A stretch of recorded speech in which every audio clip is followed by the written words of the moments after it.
My sister spent my mother's whole birthday dinner turning my work into the family joke. She did it the way she does everything, smiling, so that if you objected you were the one with no sense of humor. She said, "Kath still does her little hospital thing, still carrying that beeper around like it's 1995. Everyone laughed, and I looked down at my plate. And then, as if the room had been waiting for its cue, the pager on my belt went off. And my sister laughed hardest of all and said, "Saved by the Bell, Florence Nightingale." I stood up to go answer it. I did not know yet that by the time that night was over, the joke would not be a joke to anyone at that table, least of all to her. I am going to tell you what that page pulled me into, a thing that had not happened to me in 28 years of this work. I am going to tell you why I never once, in all those years, defended my job to my own family. And I am going to tell you what my sister Patricia was really carrying behind that laugh. Because I did not find out until later, and when I did, every cruel thing she said at that dinner turned into something else entirely. Something I have not fully recovered from. My name is Kathleen. Most people call me Kath. I am 58 years old, and I am an organ transplant coordinator. It is one of those jobs that sounds like nothing when you say it at a party, and is the whole world when your phone rings at 2 in the morning. I am the person who gets the call when someone has passed and their family has said yes.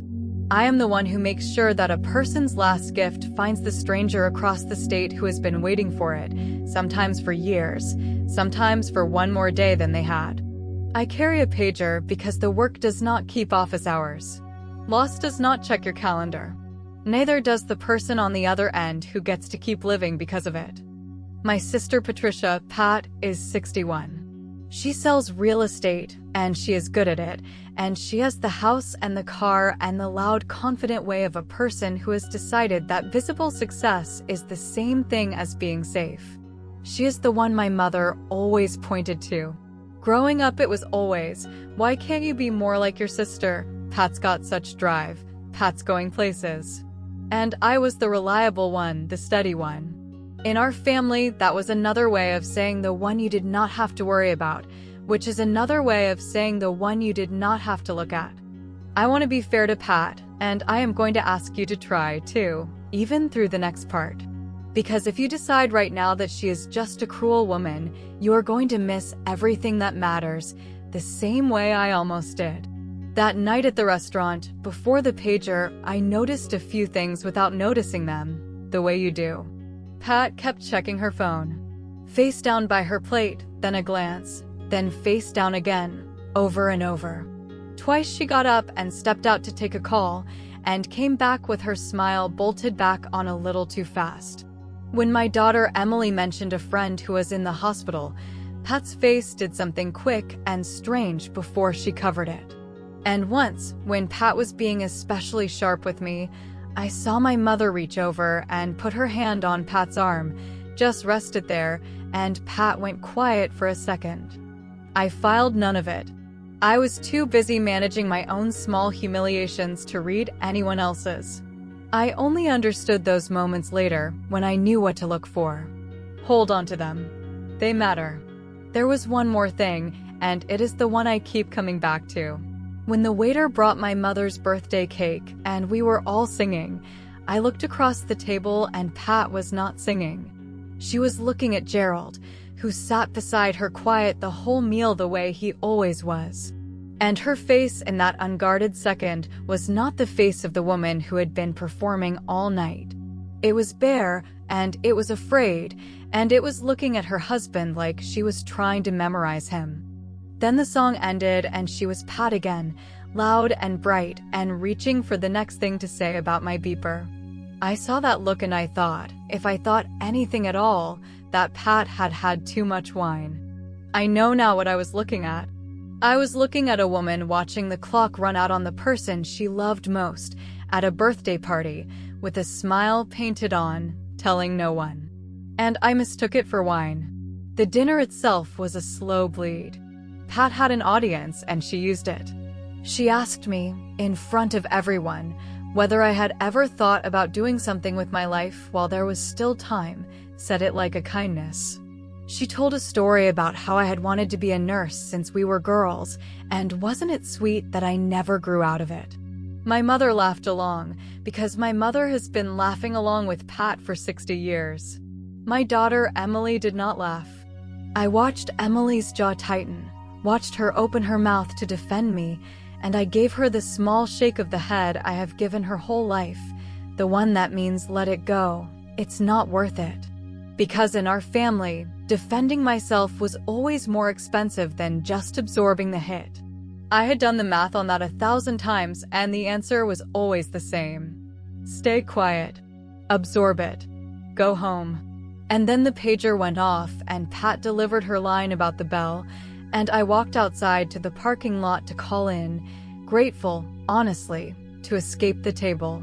I want you to understand that I did not know, standing in that parking lot with my phone to my ear, that this was not going to be an ordinary call. It was my supervisor, and her voice was careful in a way I had learned to read over the years. She told me there was a donor. A young one. And then she told me the part that made me lean against my car. The family had asked for someone to be with them. Not the medical team. Them. They wanted a person to sit with them through the goodbye, to walk them through it, to be there in the room when they let go. And in 28 years of doing this work, through hundreds of cases, I had never once been asked to do that. My job had always kept me one step back in the logistics, in the phone calls, in the matching. I had never been the hand of family held while they said the last thing they would ever say to someone they loved. My supervisor said they specifically asked for someone kind. I thought of you. I went back inside to get my coat. Pat said something, of course the beeper calls, more important places to be. I did not answer her. I remember Emily watching me, and my mother watching me, and I remember that for once I did not explain myself, did not apologize for leaving, did not smooth it over. I just got my coat and I left. That was the first small thing that was different, though I did not notice it yet. Normally, I would have apologized my way out the door. That night, I just walked. If you have ever been the person whose work gets called small by people who have no idea what you actually do, then you already know the particular quiet of that parking lot. Before I tell you what happened in that hospital and what I came home to, let me just say this. If that is you, if you are the one in your family whose quiet work nobody sees, take a second and subscribe, because I think you will want to be here for what I learned that night. And tell me in the comments what your work actually is, the real weight of it, the part they never see. I read every one. The hospital at night is a different country. I found the family in a small room off the unit. I am not going to tell you the private details of their goodbye, because some things are theirs and not mine to hand out. But I will tell you that I sat with them for hours. I will tell you that the person they were losing was far too young, and that the family had made the hardest and most generous choice a wrecked human heart can make, which is to turn their worst night into someone else's morning. I held the mother's hand. I answered the questions people ask at the edge of a loss, the small practical ones that are really enormous ones wearing small clothes. Will it hurt him? Will he know? Can I stay? I had spent 28 years arranging this from a phone at a desk, and now I was inside it, in the room, and it split me open in a way the work never had before. There was a moment early on when the father could not stop apologizing. He kept saying he was sorry. Sorry for crying, sorry for taking my time, sorry for being a mess. And I realized he had spent his life being the strong one in his family too, the one who was not allowed to fall apart, and even here, even now, he was ashamed of his own grief. So I told him the thing I wish someone had told me at every dinner table I ever sat at. I said, there is no wrong way to do this, and you do not have to be strong for me. That is not my job. My job is to be strong for you. And he broke down completely then, finally, the way he needed to, and his wife held him. And I could see that some people go their whole lives never once being given permission to need something. I was one of them. So was the man in front of me. So, though I did not know it yet, was my sister, 20 miles away, painting on a smile. And in the middle of it, my phone buzzed. Emily. A text. Mom, are you okay? Dinner got worse after you left. Aunt Pat is being awful. Grandma just sat there. I stood in the hallway outside that family's room, still shaking from what was happening inside it, and I looked at that text about my sister being awful at a birthday dinner. And something in me that had been in a certain arrangement my whole life shifted a quarter inch. I typed back, I'm fine, sweetheart. I'm at work. This is bigger than dinner. I'll call you tomorrow. And I went back into the room, back to the mother's hand. An hour later, my phone buzzed again. This time it was my mother. She almost never texts. It said, Kathleen, when you get a chance, call me. It isn't an emergency, but it matters. Even then, even standing where I was standing, I felt the old reflex, the family pulling at me, the sense that whatever it was would somehow become my job to manage. I put the phone away. The family in that room needed me more than whatever waited at home did, and for once I let that be true without guilt. Near the end, the mother asked me if I would be the one to stay with her child after, until the team came, so that he would not be alone in the room for even a minute. It is not something the job requires. It is not something anyone would have blamed me for stepping back from. I said yes. And I sat in that quiet room, and I did the last small thing, the thing no one would ever see or thank me for or put on a performance review. And I thought about my sister calling it a little hospital thing, and I could have laughed, except that it was the least little thing I had ever done in my life.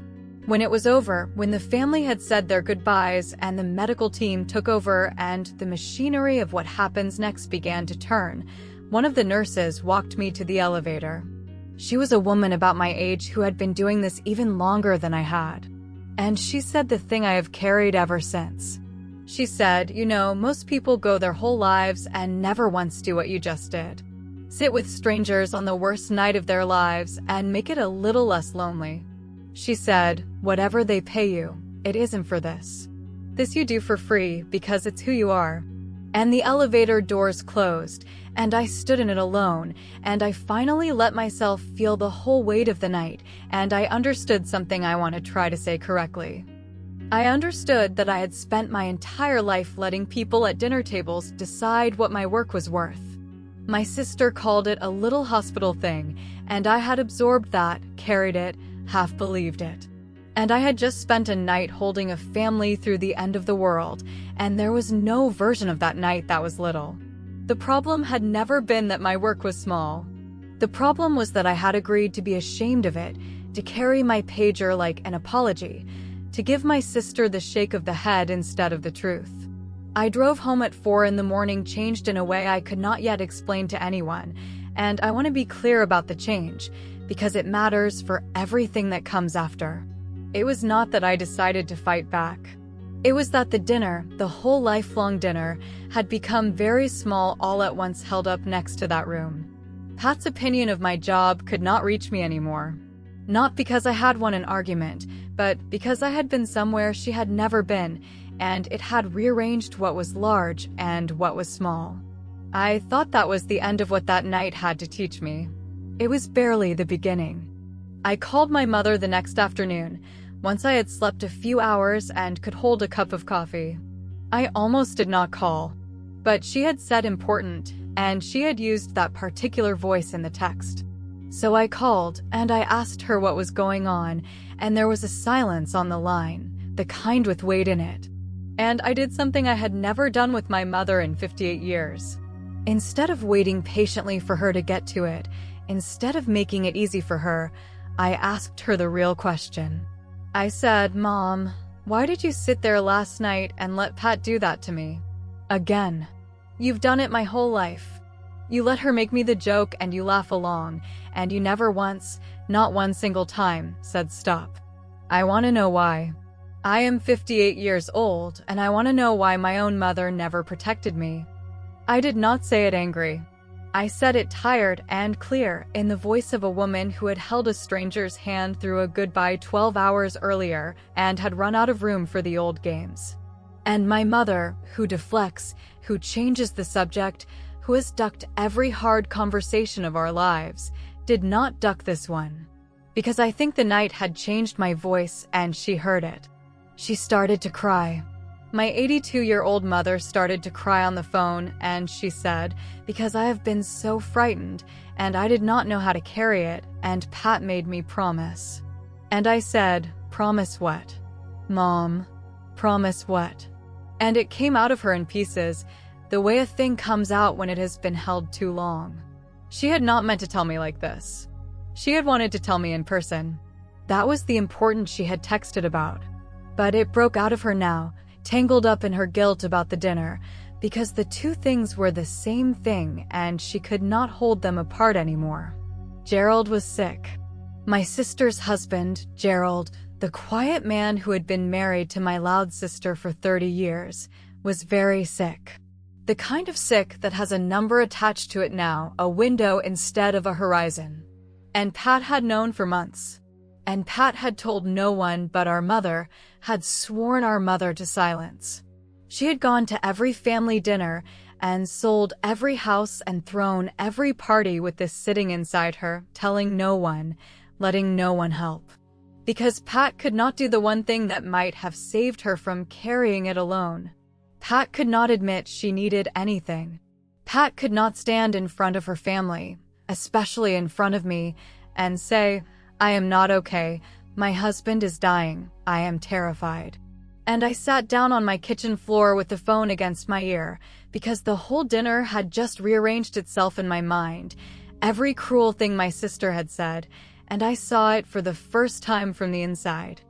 She had checked her phone all night because she was waiting on test results, on doctors, on the thing that was eating her husband. She had stepped out twice to take calls she could not take in front of us. And she had looked at me, her little sister with the beeper, the one who does the hospital thing, and she had mocked my work, my world of doctors and waiting rooms and the machinery of last chances.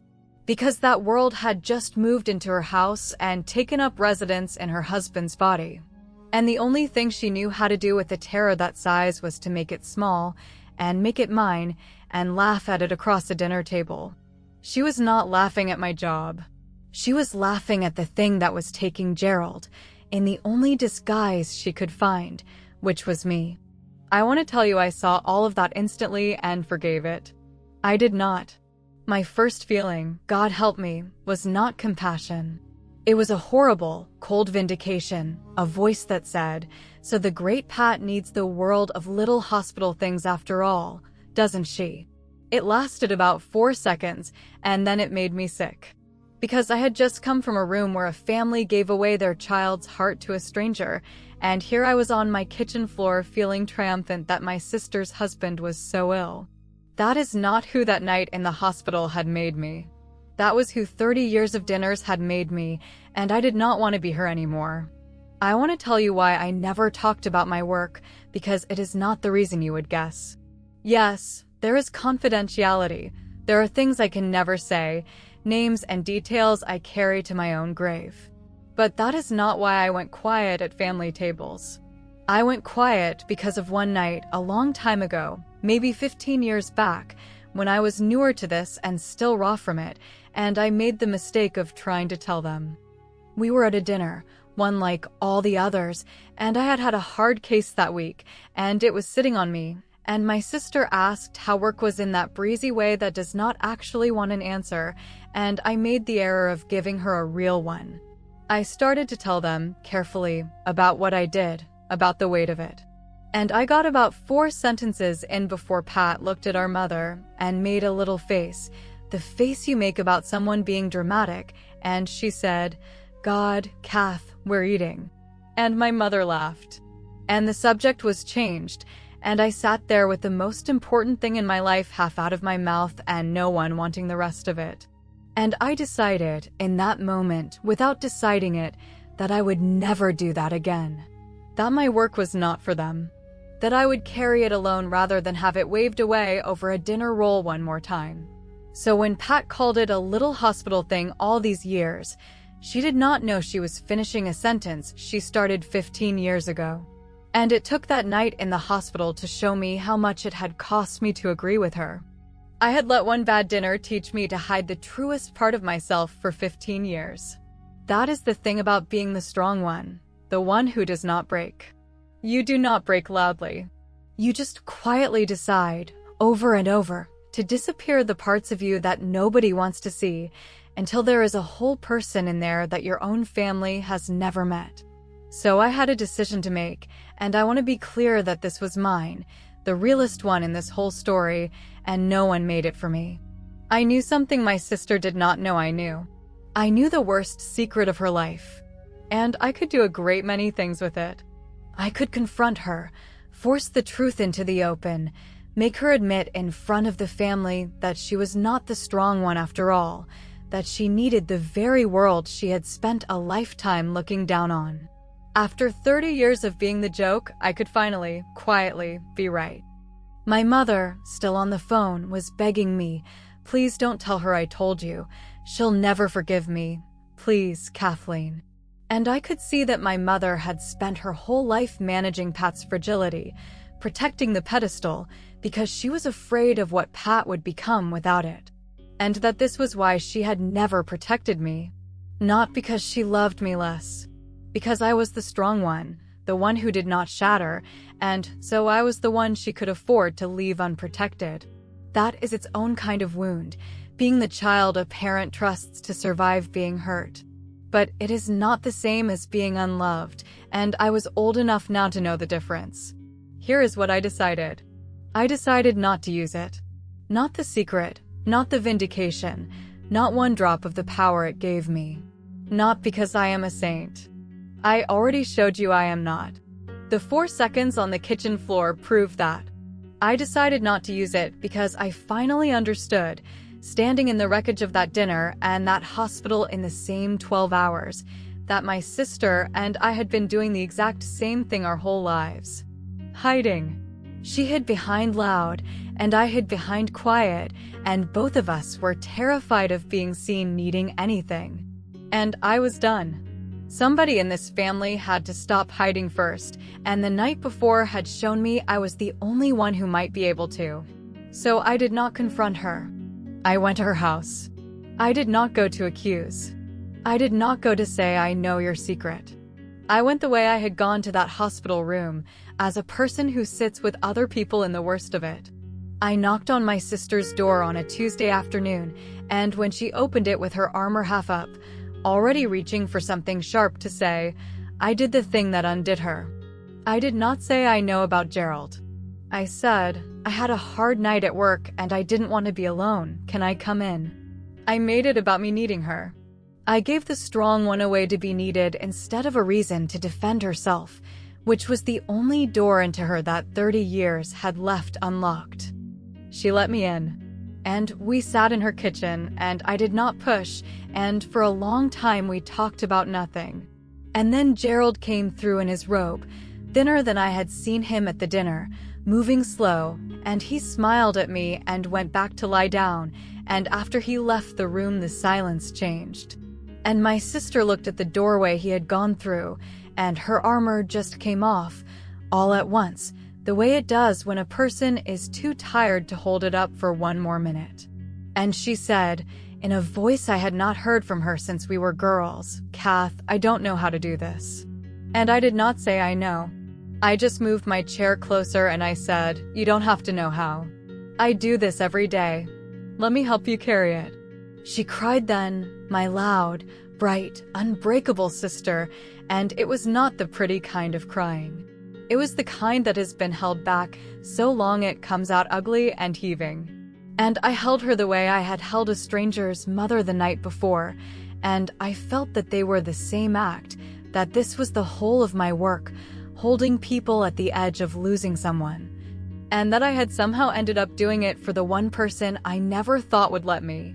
She said, between the crying, I made fun of your job. At the dinner. I stood there and I made fun of exactly the thing She could not finish it. And I said, I know. And she pulled back and looked at me, because she heard in my voice that I did know, that I knew all of it, and her face started to close with the old shame, the terror of being seen needing something. And I did the most important thing I did in this entire story. I did not let her be ashamed. I said, Pat, You have been carrying this alone for months because you thought needing help made you weak. I have been carrying my whole life alone for the same reason. We are the same. We were always the same. Nobody in this family ever taught either of us how to say I need you. So let me go first. I need you to let me help you. And that reframing, needing her to let me, was the only key that fit the lock, and I watched it turn. I am not going to tell you it fixed everything, because that is not what happened, and I promised you the truth all the way down. Pat did not transform into a warm and humble woman overnight. She is still Pat. There were days after that she was sharp with me again, out of habit, out of pride, and I had to decide each time not to pick it up. Forgiveness is not a moment. It is a thing you do again every morning, and some mornings I did it badly. My mother and I are still working through 60 years of her handing the sharp end to me because I was the one who would not break. She has apologized, in her way, which is not a clean way, and I have accepted it in mine. Gerald is still sick. Some stories do not get the ending you want, only the ending that is real, and I have made my peace with sitting inside the real one, because that is, after all, my actual job. But my sister lets me help now. She calls me. She, who could never need anything, calls her little sister with the beeper when the fear gets too big, and I go. Because it turns out the little hospital thing is precisely the thing her family needed all along, and always was, and none of us knew.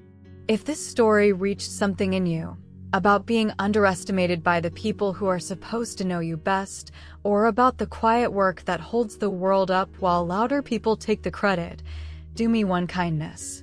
Subscribe and stay a while, because I have more of these to tell, and they are all about the things families cannot see about each other until it is almost too late. And before you go, tell me in the comments. Whose work in your life did you take for granted until the day you found yourself desperately needing it? I would like to know. Last month we had another family dinner. My mother's idea, a peace offering of a meal, everyone at the same table again. Gerald came, slower than before, and sat in his quiet way, and Pat sat close to him with her hand near his the whole night, not performing anything now, just close. My mother kept catching my eye and looking away, still working out how to be a woman who spent 60 years handing the sharp end to one daughter because she trusted her to survive it. We are not fixed, my mother and I. But she reached over at one point and put her hand on my arm, the way she used to do to Pat, and left it there, and I let her, and that was a whole conversation in a family that does not have them. And partway through the meal, my pager went off.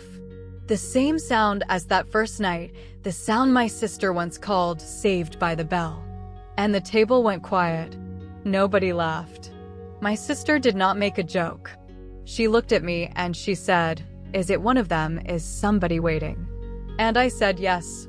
And I stood up, and I did not apologize, and I did not explain, and I did not give anyone the shake of the head. I just got my coat. And as I was leaving, my sister said, quietly, so only I heard it, "Go. Go do it." And I understood that she finally knew what the sound meant.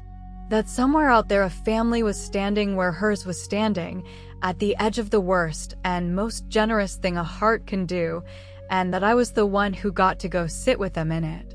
My daughter Emily walked me to the door that night. She is young, and she watches me differently now, since all of this, and at the door she said, "Mom, can I ask you something? What do you actually say to them when you're in the room?" And I looked at my girl, who had wanted her whole life to defend me at those dinners, and finally got to watch the family fall silent on its own, and I told her the truth. I said, I tell them there is no wrong way to do this. And I tell them they do not have to be strong. And then I stay so they are not alone. She was quiet, and then she said, "That's the most important job I've ever heard of." And I drove to the hospital with those words in the car with me, from my own daughter at 58, the first person in my family in my entire life to call the work what it was. The beeper my sister used to laugh at is the sound of me being needed in the one place I was made for. It took my whole family 58 years and one terrible, holy night to hear it. But at that last dinner, when it went off, not one person at that table was laughing. They just watched me go do the work none of them had ever been able to see. And for the first time in my life, I walked out that door proud of the sound. I did not carry the pager like an apology anymore. I carried it like what it is, which is a small machine that goes off when somebody, somewhere, needs the one thing I know how to give, which is to sit with them in the dark and not look away. My sister spent a lifetime calling that little. I spent a lifetime believing her. We were both wrong, and it only cost us almost everything to find out.